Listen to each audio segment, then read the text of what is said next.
রাঙাকে নিয়ে পালানোর আগেই ধ্রুবকে হাতে নাতে ধরে ফেললো অফিসার সত্যজিৎ। হ্যাঁ বন্ধুরা, আমরা এমনটাই দেখতে পাবো রাঙ্গামতি তীরন্দাজ ধারাবাহিকের আগামী পর্বগুলোতে। শেষ মুহূর্তে রাঙা অদম্য ইচ্ছা শক্তির জোরে রেসপন্স করে মৃত্যুর মুখ থেকে ফিরে আসে রাঙা। ডক্টর জানায় রাঙামতি এখন সম্পূর্ণভাবে বিপদমুক্ত।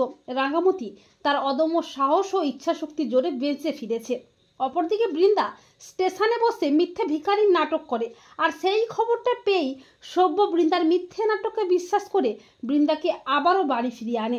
অপরদিকে রাঙাকে শেষ করতে রাঙাকে হসপিটাল থেকে নিয়ে পালানোর জন্য সন্ত্রাসী ধ্রুব ও তার লোকজনেরা হসপিটালে আসে ডক্টর ও নার্সের ছদ্মবেশে। একলব্য ও বাড়ির সবাই বাড়ি চলে যায়, সত্যজিৎ হসপিটালেই থাকে। এরপর রাঙার কেবিনে যখন কেউ থাকে না, সেই সুযোগে ধ্রুব ও তার লোকজনেরা রাঙার কেবিনে ঢুকে পড়ে।